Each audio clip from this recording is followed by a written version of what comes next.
سوال ذہن میں ڈالا جاتا ہے کہ خدا کہنا صحیح نہیں ہے، اللہ ہی کہنا چاہیے۔ اس کا پہلا جواب تو یہ ہے کہ بہتر افضل یہ ہے کہ اللہ ہی کہا جائے، اور اگر کسی نے خدا بھی کہا تو اس نے جرم نہیں کیا، گناہ نہیں ہے۔ خدا کے معنی آتے ہیں جس کو کسی نے پیدا نہیں کیا۔ اگرچہ فارسی کا لفظ ہے، جیسے سوال کرنے والے سوال کرتے ہیں کہ اللہ کے تو 99 نام ہیں، ان ناموں میں سے کوئی نام لو۔ ان ناموں میں کہیں خدا کا نام ہے ہی نہیں، لفظ خدا نہیں آیا ہے۔ یہ سوال تو ایسے ہی ہے جیسے آپ سے مجھ سے کوئی پوچھے کہ دن رات میں کتنی نمازیں فرض ہیں، آپ کہیں گے 5 ہے۔ کسی کوئی اگر مغرب کی نماز پڑھنے نہیں آیا، میں اور آپ اس سے پوچھیں گے آپ نماز میں کیوں نہیں آئے تھے؟ تو اگر آپ سے کوئی سوال کرے کہ آپ نے نماز کا لفظ کیوں استعمال کیا، آپ کو تو صلاۃ کہنا چاہیے، نماز کیوں کہا؟ آپ کو خمسہ کہنا چاہیے تھا، 5 نمازیں دن رات میں فرض ہے، آپ نے 5 کیوں کہا؟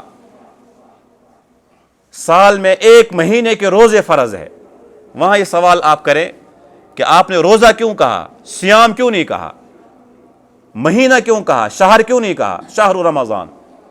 آپ اس کو جواب دیں گے میں عربی میں تھوڑی بات کر رہا ہوں، میں تو آپ کے سامنے اردو بول رہا ہوں، یا میں آپ کے سامنے انگلش بول رہا ہوں، کشمیری بول رہا ہوں، اس وجہ سے میں آپ کے سامنے نماز کے صلاۃ کے لیے نماز کہہ رہا ہوں، 5 خمسہ کے لیے 5 کا لفظ استعمال کر رہا ہوں، اور سیام کے لیے روزہ کا لفظ استعمال کر رہا ہوں، مہینے کے لیے شہر کا لفظ، شہر کے لیے جو ہے مہینے کا لفظ استعمال کر رہا ہوں، کیونکہ میں اردو بول رہا ہوں۔ اسی طرح جب مجھے قرآن پڑھنا ہوگا، عربی میں بات کرنی ہوگی، میں وہاں خدا نہیں کہوں گا، میں اللہ کہوں گا۔